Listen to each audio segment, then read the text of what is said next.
comes Saturday, where today we're jumping into Waco. This is episode 3. Ooh, I like that.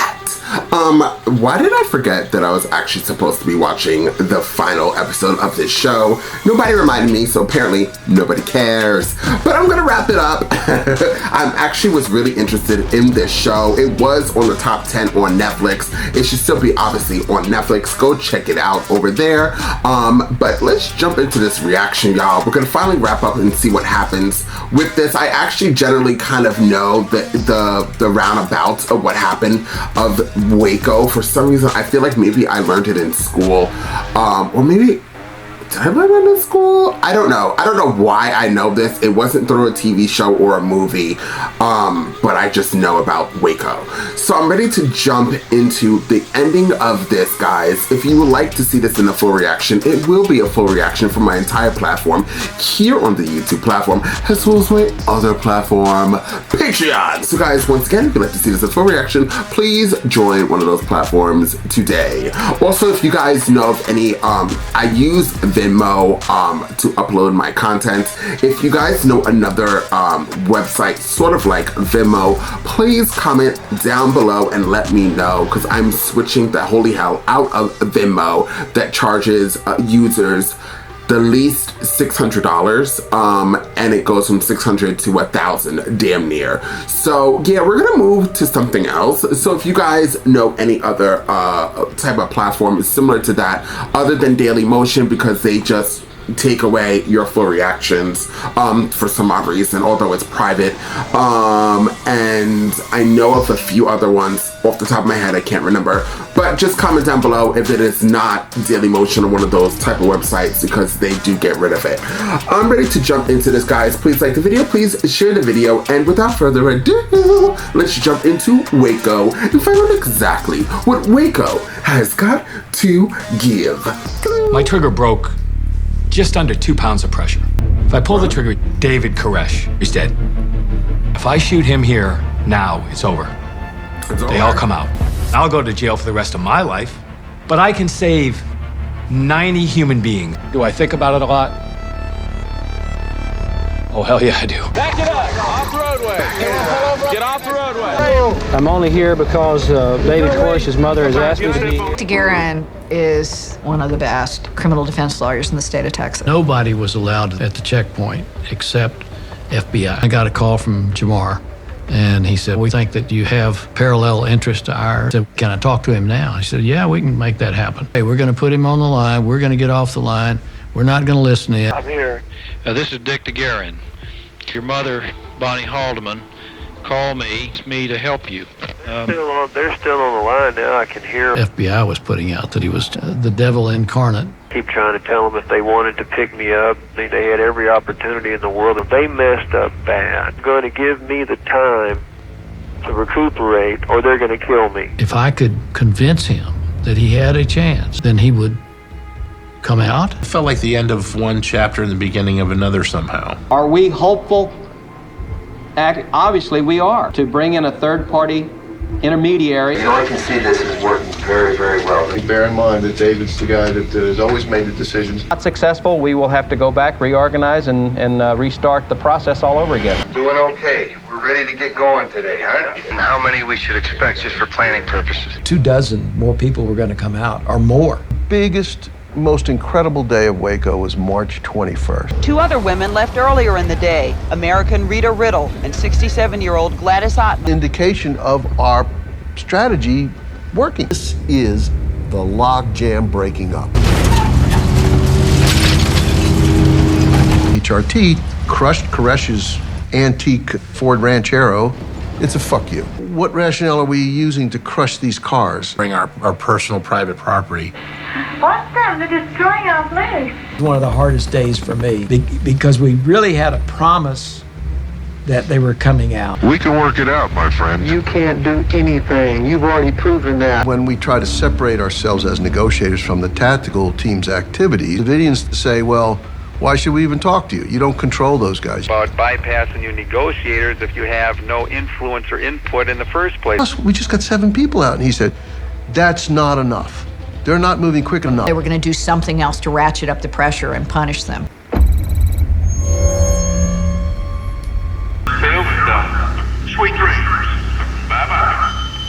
HRT decided unilaterally to use these speakers to play sound effects. Rabbit being slaughtered and a jet engine taken off and a door slamming shut. And then they played Phone Off the Hook for about 2 days straight. Beep, beep, beep, beep, beep. You know, the generals are serenading us, I believe. There has been some suggestion that some of the tactical psychological effects on some of the children. You're saying that you got a bunch of religious fanatics living in a building who are unstable. You're gonna try to make them more unstable, and you think that's gonna be a tactic that's gonna work? And this stuff was driving us almost to madness. The harder you push, the more likely it is to get resistance. Replace me with someone else, and not a single other person came out. There were certainly mixed messages that were coming out of the FBI. You want this to end without any further violence. I want a client in court. The way to do that is for me to get into the compound. I'm gonna let this killer criminal defense attorney into the crime scene. Decision to introduce a third party to a hostage situation.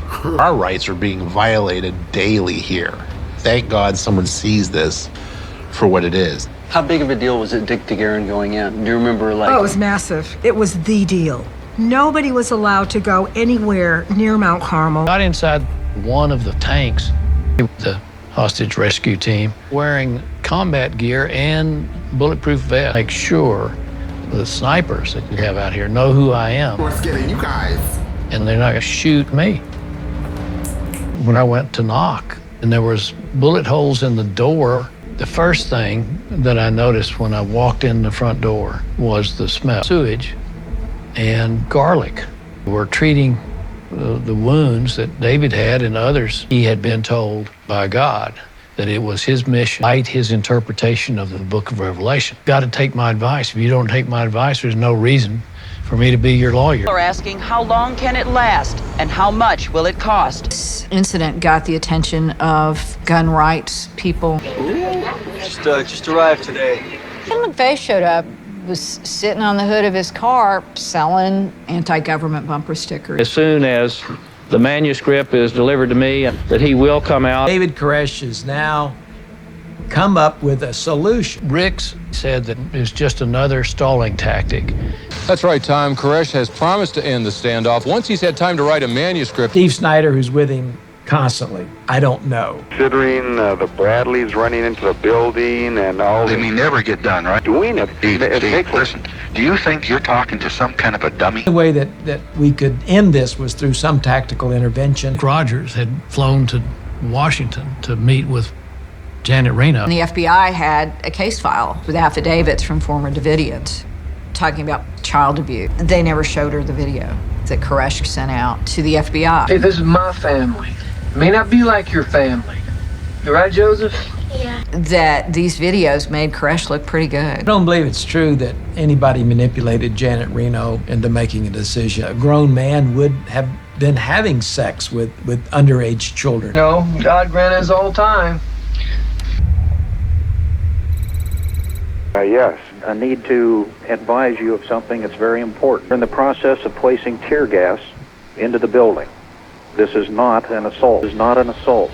Do not fire your weapons. Everybody grab your mask. Everybody grab your mask. Insert gas and issue a command for people inside the compound to surrender. There was a very strong sentiment that they would fight their way out. They issued the command over the radio to deploy the gas, and away we went. Speaker system came on saying the siege is over, you're all under arrest. If you fire, fire will be returned. Come out of the compound with your hands up. They're telling you that it's not an assault, but they're not going to enter the building, and there's a tank in the building. What's the noise? Buckets of water, and they were putting a face cloth over the children. They had 1,000 rounds or more that was fired at us during that dirty morning. We never fired a single round back. And I saw the tanks and the tear gas. I'll come right down there, I'll go back in, I'll tell them they've got to come out now. And he said, we don't need you anymore. Been told that the FBI has enough gas to gas them for 48 hours. Wake up, we're in our hotel rooms. Then there's this knock on the door. The tanks are demolishing the buildings. This is live. Boom laying out there. See, they've made a massive hole in the side of that building. Bunker area inside the compound. We believe that many of the Davidians have huddled up in there and that the tear gas is having no effect. A pathway to insert tear gas into that inner structure. And when the tank started coming through the front door, I felt doomed at that point. Early orchestrated FBI assault on that building, trying to bring that building down. Feeling that this thing was finally going to end and these people were going to come out. We'll try to make their living environment as uncomfortable as possible. Saying, come out. Come out with your hands up. This matter is over. Through a sniper scope, I see flames. It's on fire. I turned around and I looked. Oh my God. Now, there they are coming out the window. You can see them. Lots of smoke. I was in prison in a medical wing. I didn't know about the gassing. All I knew is the building's on fire. Our kids are going to die, our kids are going to die, our kids are going to die. People are saying, should we go out? And I'm like, I think they're going to shoot us if we go out there. That second story, jump from that window in order to save yourself. This should be a very determining factor. People should be coming out. Now we have a very large-scale fire breaking out on what must be the south side. And I just had this moment in my mind, and I thought, they're lighting the place on fire. Fires started simultaneously at 3 separate locations. Didn't see anyone start a fire. No one talked about it. What's your response to that? David Thibodeau's a liar. Recordings indicated that the fires were started by the Davidians. Fuck are y'all doing? What the hell? What is this? The place is on fire. I don't know what the fuck is going on. That's not us. We're not doing it. No running water inside the compound, so there's no way for them to put this out. I remember hearing myself say out loud, well, they got to come out now. Tanks had done so much destruction, and there was just so much debris, you could not have gotten down the hallway. This wall of flame shot from the left to the right, just went whoosh all the way down the hall. Still no sign of anyone coming out, Bonnie. Isabel has 2 daughters and a granddaughter inside Mount Carmel. We're watching this horrible thing unfold, and I just buried my head. This is it, and there's no turning back. Martin, he had his gas mask on, and as the smoke's coming in, his gas mask off, and the smoke started to envelop him. And by the time he got to the bottom, I could no longer see him because of the smoke. People are frantic. Some people have taken their gas masks off. Derek Lovelock and Jamie Castillo exit the hole, ran behind them, and I exited the hole after them, walking up with their hands up. And I'm walking behind them with my hands up. Turned around to see the building completely engulfed in flame. And then an explosion and this fireball. 2 FBI guys, they put these plastic straps behind our back, and they handed us over to the ATF. And we waited for the wave of bodies coming running out, and they didn't. I walked out through Sierra 2, and I was standing there, and we're looking at the building, which is fully engulfed in flames. All of a sudden, a rifle round goes right between our heads. The last act on Earth was to try to shoot me in the head. That's commitment. Totally been engulfed and was almost gone. So what about the kids? Not seen any significant amount of people come out. I couldn't understand, where are the fire trucks? They were afraid that of all the weapons that were going to blow up. FBI hostage rescue team member saw a woman try to grab this woman and save her. Kept screaming at her, where are the kids? Where are the kids? Where are the kids? She just stared him in the eye and didn't say a thing. You're all gonna die. There's nobody coming out. And I remember the women in the kitchen saying that our parents must have not loved us. My dad loves me. Our parents all love us. Then when it burnt down and you could see the other side and there were no people, oh man. This looks like probably the fire chief and fire marshals. I've stopped breathing. 9 cult members survived the blaze, and they are 24-year-old Jamie Castillo. Friend Isabel turns to me and she says, I am so glad you got your son. She knows her children are dead. Chanel, look at your... Maybe your grandma might see this. And I happen to be in the proximity of a woman who can turn and say to me, I'm so happy you have your child. In dire need of water. Would you have any additional pumper vehicles? That many people would stay inside a burning building and follow someone to their grave. Walked that 307 yards to the burning pile of embers. It was raining Bible pages into these embers, ammo popping up everywhere you go, and skulls everywhere. I don't know what hell looks like, but Maybe that. 4 federal agents were killed in the line of duty. Federal Bureau of Investigation then made every reasonable effort to bring this perilous situation to an end. David Koresh was dangerous, irrational, and probably insane. There's no doubt that the ATF and FBI messed up badly at Waco. More than 90 people, including 4 law enforcement officers and 22 children, died as a direct result. Everyone who touched the ball fumbled it.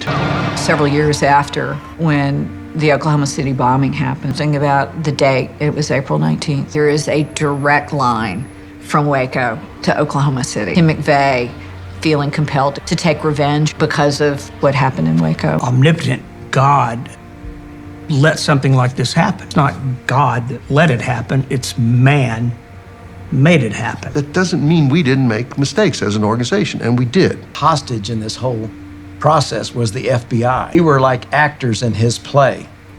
He had already written the script. In the final analysis, everything rested under the control of David Koresh. David Koresh learned how to abuse power, and he did. The federal government in Waco, Texas, knew how to abuse power, and they did. People that died at Mount Carmel were martyrs. They literally died for their faith. That was their home, that was their sacred land, and they were attacked. Watching everybody I know die is painful but acceptable.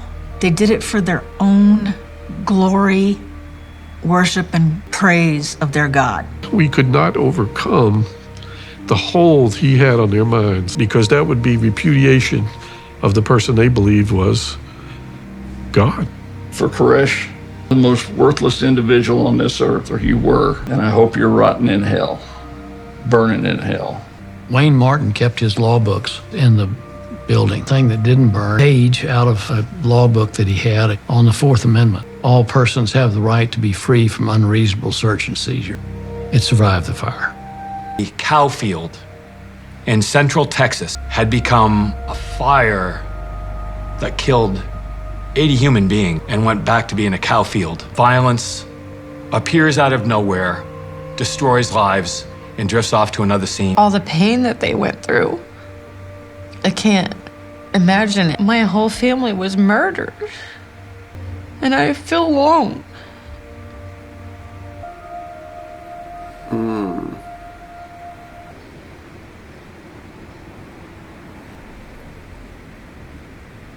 Well, ooh, I did not know that the people that stayed inside. Maybe I did see this. In the intro, I said that I knew about this from not a TV show or a movie.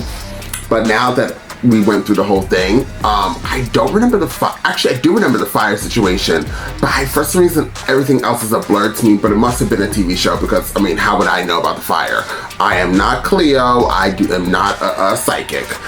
So I must have seen this like on some type of TV show or a movie or something like that.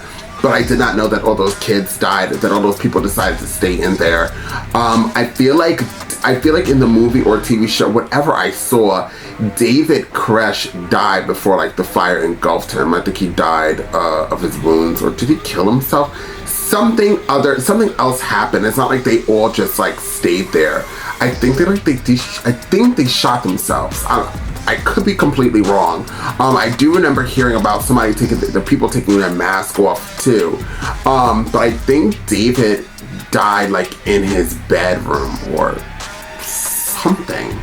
I cannot remember. Anyways, it's very sad what happened. I can't believe all those people died. I was like, it was 51 days. What did you expect them to continue to do? Drag this out? If they went inside, they would have been shot up. It would have been a whole shootout. So what were they really supposed to do? I don't know. But them constantly bum rushing the building. I mean, they might as well just go on inside, because them bum rushing the building and causing the holes and doing what they were doing, obviously they could have killed people inside just from them doing that. The whole foundation of the whole house could have just fell apart. So I mean, I guess they were just like thinking, okay, let's do this way. But they still were putting the lives in jeopardy. There had to be other alternatives. I'm sure if that happened today's age, we probably would have done things much differently. There would have been other ways to deal with it. Even the tactics they were doing at night is something they do in the military when they they take people from another country when they're in wars and stuff, and that's a sign of torture. Like, not a sign, it's what they do for torture. Also, there was something else that I wanted to say, but I completely forgot what it was. But overall, I would rate this whole thing like an 8.5 to a 9, the whole series and all. It was very interesting. I wonder if they would show these type of films, I'm pretty sure they do now in school, as another alternative method to teach kids about the history, about stuff that happens in the country. Because I feel like that would be a little bit more, especially in today's day and age, more interesting for kids to really dive deep into. Because I know when I was in high school or elementary school, as soon as that TV started rolling into the classroom, I was so excited. I was excited, not that I was going to fall asleep, but because I was about to see a movie and like learn that way. But yes, once again, 8.5 to a 9, this whole series. It was very, very interesting to watch. A different side as well, hearing actual voices of this person and getting involved. And it was very emotional, this episode, because you got to see the parents whose kids and family or loved ones was inside a building that decided to stay and die that way. Very sad. I can't believe let their kids die with them. And also some of these survivors that was inside of the building or part of this whole thing, you can kind of see that they are a little, I don't know, my personal opinion, they seem a little off.